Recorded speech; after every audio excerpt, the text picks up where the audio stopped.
नमस्कार। हिंदी की पाठशाला यूट्यूब चैनल में आप सबों का स्वागत है।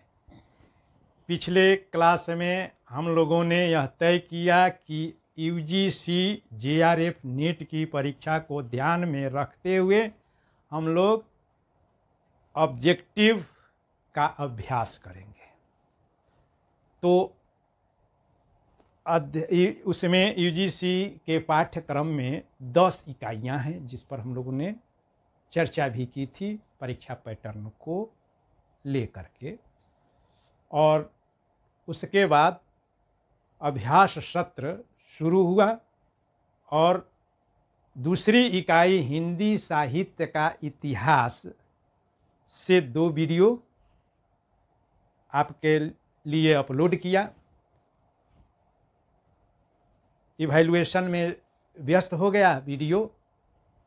तीसरा, उससे संबंधित वीडियो तैयार नहीं कर पाया, मगर प्रश्नों की संख्या बढ़ाते गया और इस तरह 1000 के आसपास ऑब्जेक्टिव तैयार कर लिया।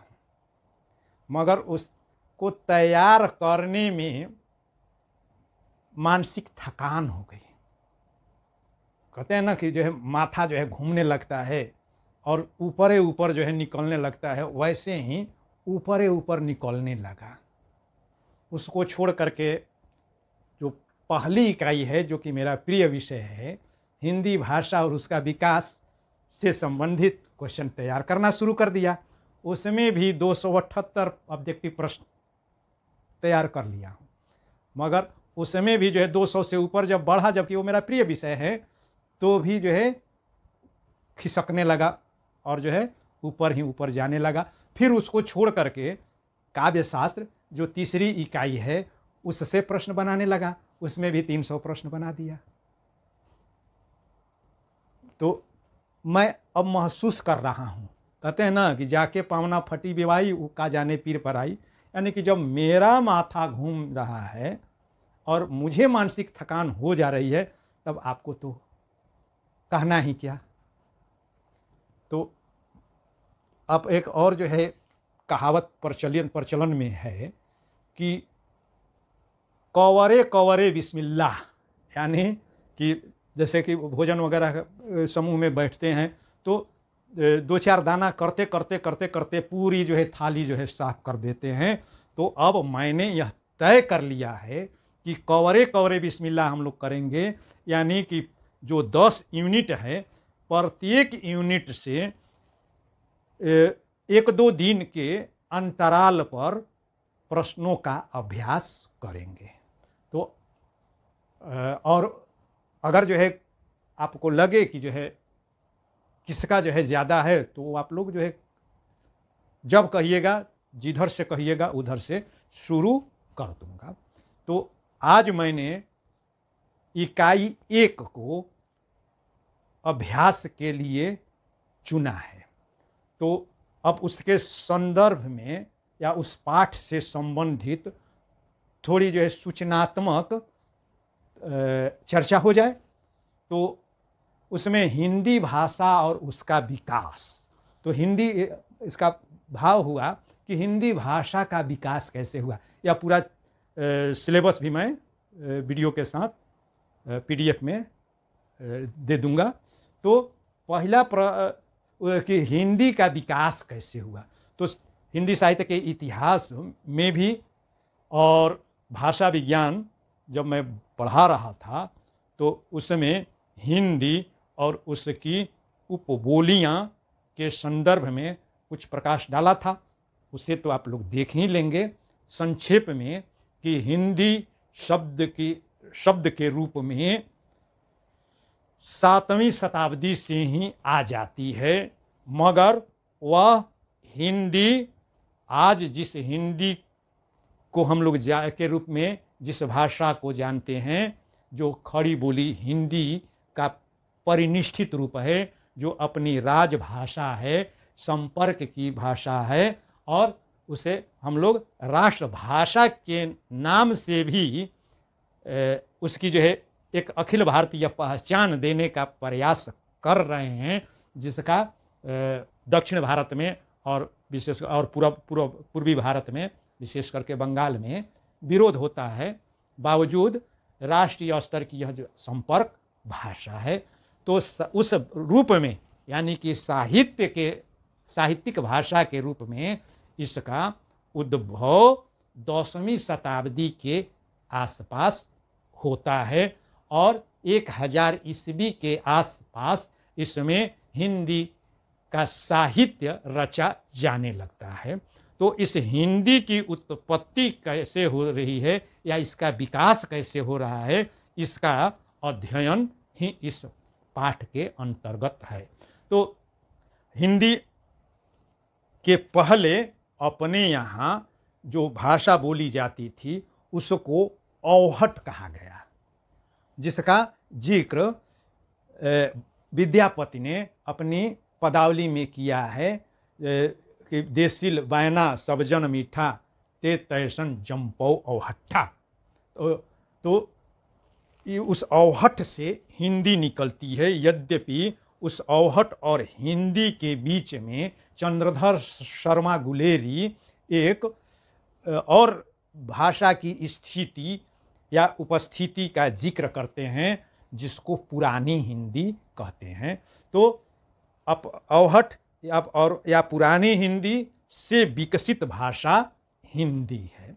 अब उस औहट से पहले भी कोई भाषा थी तो अपने यहाँ प्राचीनतम और प्रामाणिक, ऐतिहासिक और जिसका साहित्यिक प्रमाण भी है वेदों के रूप में, तो वह आदि या प्राचीनतम भाषा संस्कृत है। यद्यपि संस्कृत के पहले और समानांतर भी अपने यहाँ एक और भाषा थी जिसको हड़प्पा वासियों की भाषा कहते हैं, जिसको अभी तक पढ़ा नहीं जा सका है।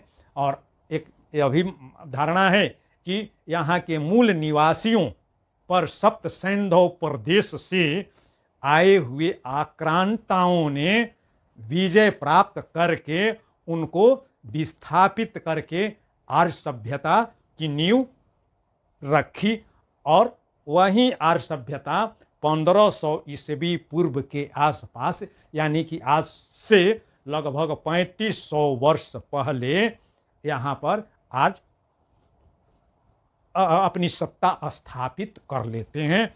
और उन आर्यों की जो भाषा है वह संस्कृत है और इस संस्कृत को भी दो रूप में बांट करके अध्ययन करते हैं। पहले को वैदिक संस्कृत कहते हैं और उसका काल 1500 BC से लेकर के 1000 ईस्वी पूर्व के बीच में रखते हैं। और उसके बाद तो चूंकि वो वेदों में जिस भाषा का प्रयोग हुआ है वह वैदिक संस्कृत है। और उसके बाद चूंकि ये पढ़े हैं, जानते हैं कि साहित्य, समाज और व्याकरण के बीच सौतेला संबंध होता है। जन सामान्य साहित्य और व्याकरण से आगे आगे चलता है, यानी कि वह अपने अनुसार भाषा को गढ़ते चलता है। तो जब संस्कृत, वैदिक संस्कृत जब साहित्य की भाषा बन गई तो जन सामान्य उससे मुंह मोड़ने लगा और जो संस्कृत आई उसका नाम लौकिक संस्कृत रखा गया। और उसका काल 6ठी शताब्दी ईस्वी पूर्व के आसपास एक तरह उसका अवसान होता है और उसके स्थान पर पाली उसका स्थान ग्रहण करती है। और पाली को प्राकृत, प्रथम प्राकृत कहते हैं। और प्राकृत इसलिए नाम भी दिया जाता है कि चूंकि यह प्राचीनतम भाषा है। और संस्कृत क्या है, तो संस्कारित की हुई भाषा, यानी कि प्राकृत को संस्कृत से भी प्राचीन माना जाता है। और यह विशेष करके बौद्ध सिद्धांत के आग्रहियों के द्वारा, तो उस विवाद में न हम लोग जाएं, सीधे आ जाएं कि 1600 ईस्वी के आसपास यास का निरुक्त आ जाता है जो एक तरह से शब्दकोश है और निघंटू आ जाता है। और पाणिनि का जो है व्याकरण, पाणिनि से पहले भी 10 व्याकरण हो चुके हैं। तो इन व्याकरणों के ने संस्कृत को व्याकरण के नियमों में बांध दिया, जिससे क्या हुआ कि जनता ने फिर उस साहित्यिक भाषा से अपना मुंह मोड़ लिया और प्राकृत, प्रथम प्राकृत जिसे पाली कहा गया, वह उसे अपना लिया। और उसमें भी अब 330वीं शताब्दी ईस्वी पूर्व में, यानी कि जब अशोक महान का शासन होता है, तो उसने अपने विचारों को, धर्म के संदेशों को जन जन तक प्रसारित करने के लिए जन भाषा का अपने स्तंभ लेख और शिलालेखों पर उपयोग में लाता है। तो उस रूप को अशोक का अभिलेखीय प्राकृत कहते हैं, और इसका समय ईसा के आरंभ होने तक चलता है, और उसके बाद द्वितीय प्राकृत का उदय होता है, जो साहित्यिक प्राकृत कहलाता है। और उस साहित्यिक प्राकृत स्थानीय भेद से 5 रूप ग्रहण करती है। यद्यपि उसके और भी रूप 2 से लेकर के 27 तक के रूप गिनाए जाते हैं, मगर प्रामाणिक रूप में और सर्वाधिक विद्वानों की मान्यता अनुसार उस प्राकृत के 5 रूप आते हैं, जिनको बोल ही देता हूँ और डिस्क्रिप्शन में दे दूंगा और आरेख भी दे दूंगा। तो महाराष्ट्री प्राकृत, मराठी सौरसेनी, मागधी, अर्धमागधी, सौरसेनी, पैसाची और ब्राह्मण प्राकृत। और इस प्राकृत का समय 500 से 600 ईस्वी के आसपास यह क्षीण होने लगती है, और उसका स्थान अपभ्रंश।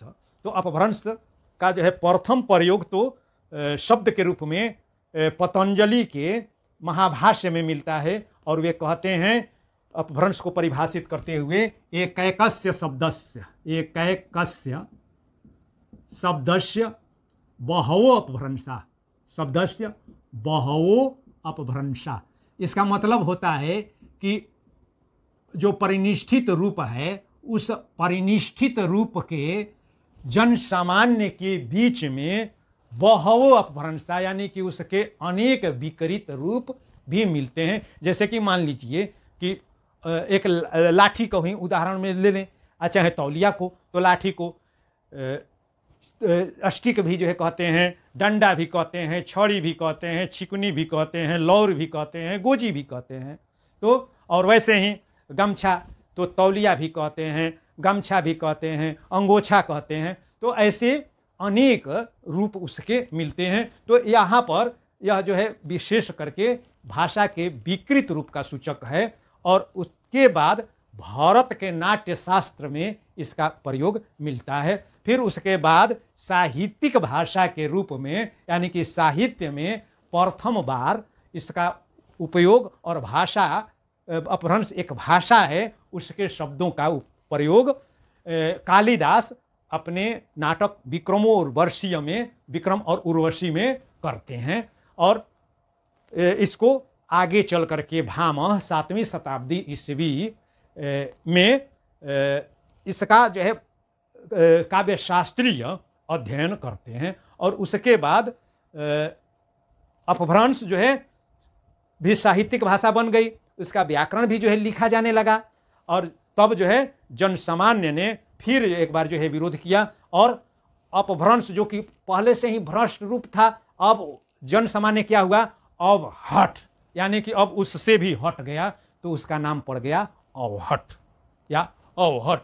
और अवहट के बाद आ गई हिंदी, और उस हिंदी के ग्रियर्सन ने अपने भाषा सर्वेक्षणों में हिंदी की 18 परिनिष्ठित, और उसमें जो है निमाड़ी मेवाती मालवी को लेकर के बाद में जो है विवाद आ गया, वैसे वे 17 भाषाओं को ही परिनिष्ठित हिंदी की उपबोलियां या उपभाषाएं मानते हैं, और उसकी जो है 345 उपबोलियां है, और उसको 5 वर्गों में बांट करके अध्ययन करने की सिफारिश करते हैं। और कहने की आवश्यकता नहीं कि अनेक असंगतियों के बावजूद वह ग्रियर्सन का हिंदी भाषा को लेकर के किया गया वर्णन, वर्गीकरण और विश्लेषण आज भी हिंदी भाषा के विकास क्रम का मानदंड बना हुआ है। तो मूल रूप से संक्षेप में इसी का हम लोगों को अध्ययन करना है। अब हम लोग यहाँ से उठें और चलें झरोखे में। तात्पर्य अब लैपटॉप के माध्यम से हम लोग ऑब्जेक्टिव का अभ्यास करेंगे, और यह इसमें हम लोग ये करेंगे कि प्रतिदिन या 40-50 क्वेश्चन यानी कि 20-25 मिनट में हम लोग अभ्यास करेंगे। अब उसमें जितना क्वेश्चन आ जाए, प्रश्न आ जाए, और उस पर टीका टिप्पणी भी चलते रहेगी। बस अब चलें हम लोग कंप्यूटर पर। हिंदी भाषा और उसके विकास पर संक्षिप्त चर्चा की का पाठ्यक्रम भी मैं रख देता हूं। यह इकाई 1 है, जिसका पहला अध्याय है हिंदी की ऐतिहासिक पृष्ठभूमि, प्राचीन भारतीय आर्य भाषाएं। बताया कि देववाणी संस्कृत, लौकिक संस्कृत, पाली जिसको प्रथम प्राकृत भी कहा गया, उसके बाद प्राकृत जिसके 5 रूप हुए, तौरसेनीय, मागधी, अर्धमागधी, पैसाची और ब्राचड़, और इससे तृतीय प्राकृत निकलती है जिसको अपभ्रंश कहा जाता है। और चूंकि प्राकृत के 5 भेद, इसलिए सौरसेनी अपभ्रंश के भी 5 भेद हो जाते हैं। सौरसेनी, मागधी, अर्धमागधी, पैसाची और ब्राचड़। और उसी अपभ्रंश से अवहट पनपती है, और फिर पुरानी हिंदी आती है। पुरानी हिंदी नाम चंद्रधर शर्मा गुलेरी का दिया हुआ है, और वहाँ से आधुनिक भारतीय आर्य भाषाएं प्रकट होती है, और उसमें साहित्य लिखा जाने लगता है, जिसका वर्गीकरण ग्रियर्सन ने 5 भाषा वर्गों में किया है। और उसका भौगोलिक मानचित्रण भी लिंग्विस्टिक सर्वे ऑफ इंडिया में किया है। और हिंदी की 5 उपभाषा परिवार वे बनाते हैं, और जिसमें पश्चिमी हिंदी, पूर्वी हिंदी, राजस्थानी हिंदी, बिहारी तथा पहाड़ी वर्ग वो स्थान देते हैं। और इसकी 18 या 17 उपभाषाओं का व्याकरणिक और विश्लेषणात्मक विवरण प्रस्तुत करते हैं, जिसमें खड़ी बोली, ब्रज और अवधी बोली की सीमा से को पार करते हुए साहित्य की भाषा बनती है। बोली से इसका उन्नयन होता है, और यह साहित्यिक भाषा बनती है। और पूरे मध्यकाल में ब्रज और अवधी का बोलबाला रहता है, और उसके बाद आधुनिक काल आता है। तो आधुनिक काल में खड़ी बोली साहित्य की ही नहीं, वरन जो है काज की राजभाषा भी बनती है। और इस हिंदी के विविध रूपों का विविध रूप दिखते हैं, जिसको हिंदी, उर्दू, दक्षिणी और हिंदुस्तानी के नाम से जाना जाता है। इनके बीच भी भेद है। हिंदी यानी जिसको भारतेंदु हरिश्चंद्र ने, महावीर प्रसाद द्विवेदी शुक्ल जी ने जो है पोषित किया, और जो संविधान में राजभाषा के रूप में स्वीकृत की गई वह हिंदी है। और हिंदी से जो है परे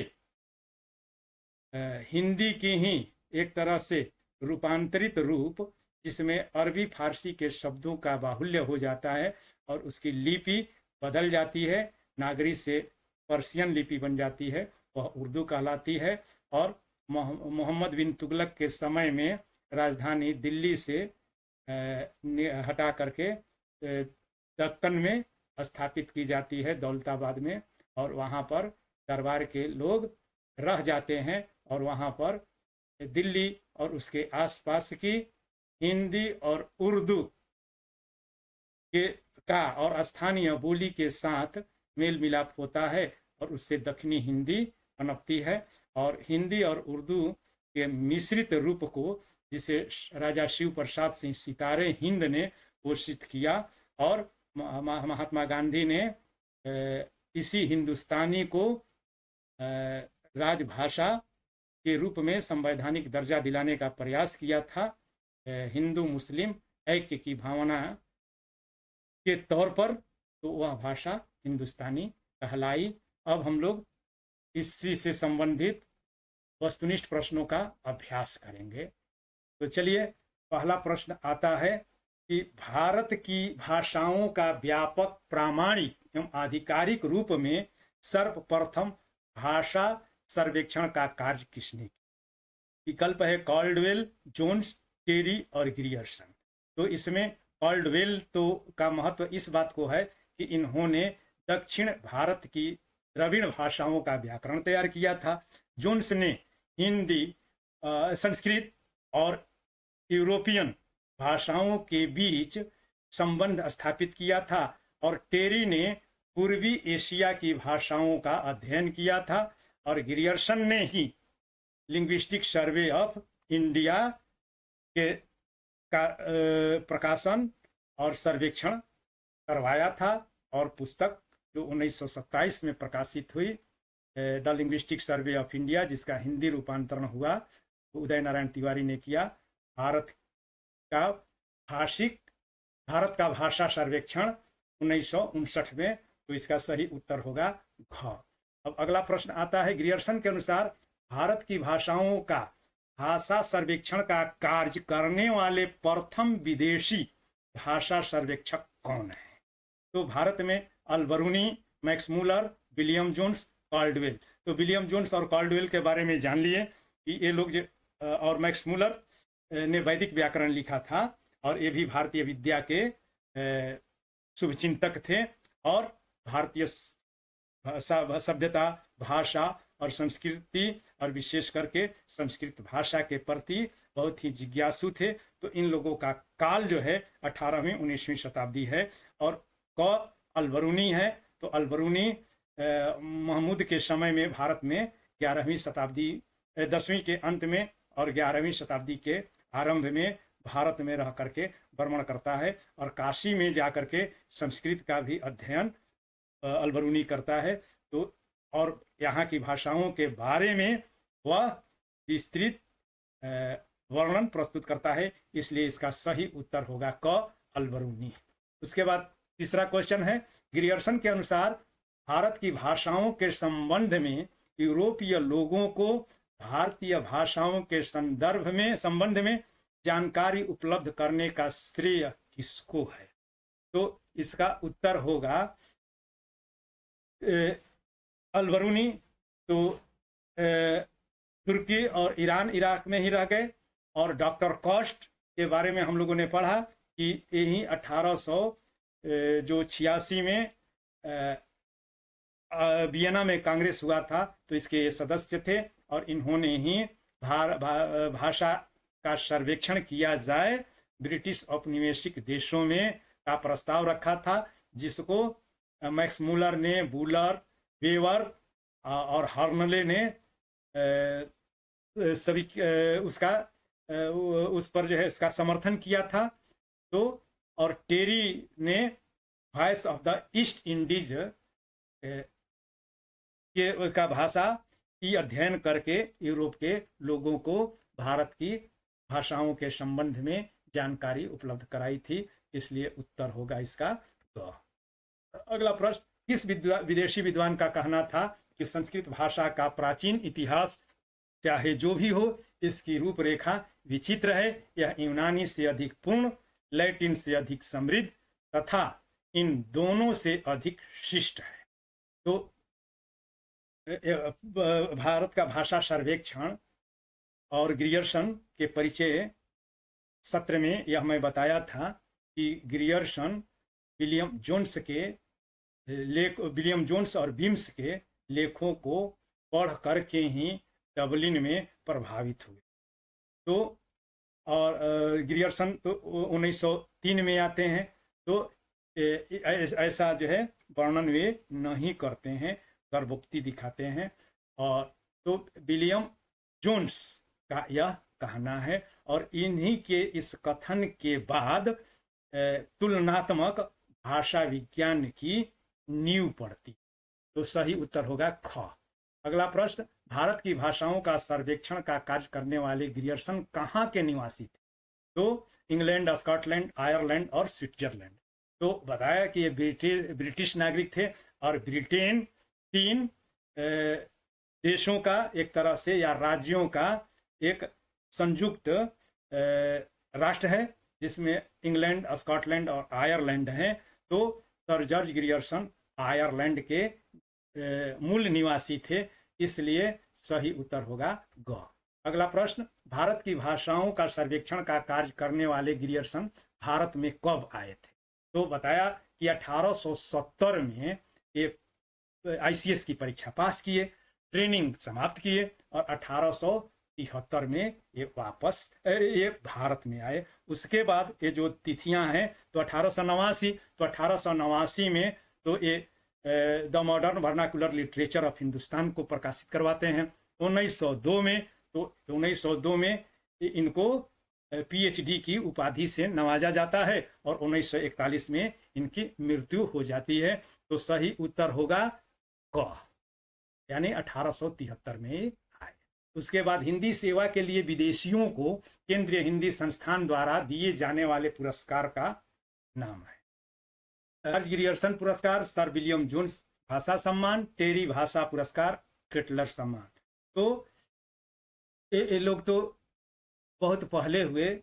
तो इसका सही उत्तर होगा, क्योंकि ग्रियर्सन ने बहुत ही काम किया है, और ये भारत के परम हितैषियों में से एक गिने जाते हैं, इसलिए इसका सही उत्तर होगा क, यानी सर जॉर्ज ग्रियर्सन पुरस्कार। इसको केंद्रीय हिंदी संस्थान आगरा ने शुरू किया था।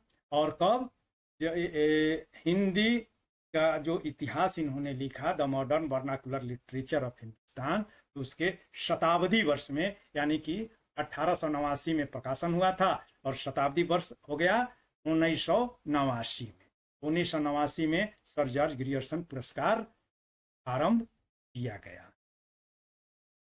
अगला प्रश्न है, हिंदी सेवा के लिए विदेशियों को केंद्रीय हिंदी संस्थान द्वारा दिए जाने वाले पुरस्कार का नाम है। ये तो अभी हम लोग देख लिए, सर जॉर्ज ग्रियर्सन पुरस्कार। उसके बाद भारत में भाषा सर्वेक्षण का कार्य ग्रियर्सन ने किया, उनके ग्रंथ का नाम क्या है? तो हिंदी में उस ग्रंथ का नाम है भारत का भाषा सर्वेक्षण, और अंग्रेजी में the linguistic survey of India. तो भाषा सही उत्तर होगा ख, भारत का भाषा सर्वेक्षण। और उसमें विकल्प क का कोई औचित्य नहीं है, नाम नहीं है। और भारत की खोज तो नेहरू जी की रचना है, जो उन्होंने नैनी जेल में लिखा था बंदी जीवन के समय में। और भारत की भाषाएं, तो भाषा सर्वेक्षण का जो एक अध्याय है, प्रसंग बस है, का अंश है। तो इसका सही उत्तर होगा ख, भारत का भाषा सर्वेक्षण या लिंग्विस्टिक सर्वे ऑफ इंडिया। अगला प्रश्न, भारत में भाषा सर्वेक्षण का कार्य ग्रियर्सन ने किया, उनके ग्रंथ का नाम भारत का भाषा सर्वेक्षण है, जिसका प्रकाशन भारत सरकार ने किस वर्ष किया था? तो 1888 में यह प्रस्ताव उन्होंने रखा था ग्रियर्सन ने सरकार के समक्ष। और 1903 में तो ये ब्रिटेन में जो है चले गए, और 1927 में प्रकाशन होता है, और 1941 में तो ग्रियर्सन की मृत्यु हो जाती है। तो इसका सही उत्तर होगा तो 1927। अगला प्रश्न है, लिंग्विस्टिक सर्वे ऑफ इंडिया अंग्रेजी भाषा में है, हिंदी में इसका अनुवाद भारत का भाषा सर्वेक्षण के नाम से हुआ, जिसका अनुवाद उदित नारायण तिवारी ने किया। उसका प्रकाशन किस वर्ष में हुआ? तो बता दिया कि 1959 में इसका प्रकाशन हुआ था। अगला प्रश्न है, भाषा परिवार का अर्थ है क्या है? तो भाषाओं का एक परिवार, तो भाषाओं का एक परिवार, भाषाओं का एक परिवार यह सही है मगर अंशतः। वे भाषाएं जिनका विकास खड़ी बोली हिंदी से हुआ है, तो खड़ी हिंदी बोली से ही जो विकसित होगी उसी को भाषा परिवार तो नहीं कह सकते हैं। जैसे कि अपने यहाँ मुंडारी परिवार, आष्टिक परिवार, भारोपीय परिवार, द्रविड़ भाषा परिवार, मुंडा भाषा परिवार जैसे अनेक भाषा परिवार हैं। तो यह भी उत्तर सही नहीं है। और ग मूल भाषा से विकसित भाषाएं, तो एक मूल भाषा जैसे कि बताया कि संस्कृत से ही भारत की उत्तर विशेष करके उत्तर भारतीय आर्य भाषाओं का विकास हुआ है। प्राकृत, पाली, साहित्यिक प्राकृत, अपभ्रंश, अवहट और उसके बाद हिंदी। तो मूल भाषा से विकसित भाषाएं उपर्युक्त सभी नहीं होगा, क्योंकि इसमें ख तो पूरी तरह गलत है विकल्प। तो सही विकल्प होगा ग मूल भाषा से विकसित भाषाएं वे एक परिवार की भाषा कहलाती है। केतुम और सेतुम भाषा परिवार, पूरे विश्व के भाषा परिवार को दो वर्गों में बांटा गया है, केतुम और केतुम और सेतुम या शतम। 100 जिसमें होता है वह वो भाषा परिवार, केतुम यानी कि सेंचुरी माने से शताब्दी होता है ना, तो सेंचुरी जिन भाषाओं में मिलता है तो वह केंटुम परिवार है। सही उत्तर होगा इसका ग। अगला प्रश्न है, गिरसन ने भारत का भाषा सर्वेक्षण में कितनी भाषाओं एवं बोलियों का विवरण प्रस्तुत? तो 9 भाषाएं और 1652 बोलियां। 1652 बोलियां आज है, और इतनी बोलियों का सर्वेक्षण उन्होंने नहीं किया। और भाषाएं सिर्फ 9 ही नहीं है, ऐसे ही सिर्फ जो है उत्तर भारत में ही लगभग सैकड़ों भाषाएं बोली जाती है। हिंदी एक जो है मूल एक तरह से हिंदी भाषा परिवार में ही 5 भाषा उपभाषा परिवार हो जाते हैं। तो यह विकल्प अशुद्ध है। और ख 188 भाषाएं और 544 बोलियां। 544 बोलियां तो सही है, मगर 188 भाषाएं जो 1891 की गणना के अनुसार हुआ था, तो उसमें 179 भाषाएं थी। तो इसका सही उत्तर होगा, यहाँ पर 179 भाषाएं भी मिल रहा है और 544 बोलियां भी मिल रही है। तो सही उत्तर होगा घ। अगला प्रश्न, भारत का भाषा सर्वेक्षण कितने वॉल्यूम या जिल्द एवं कितने खंडों में प्रकाशित हुआ? तो 11 जिल्द और 21 खंडों में या भाग में यह प्रकाशित हुआ था। इसलिए उत्तर होगा, सही उत्तर होगा घ।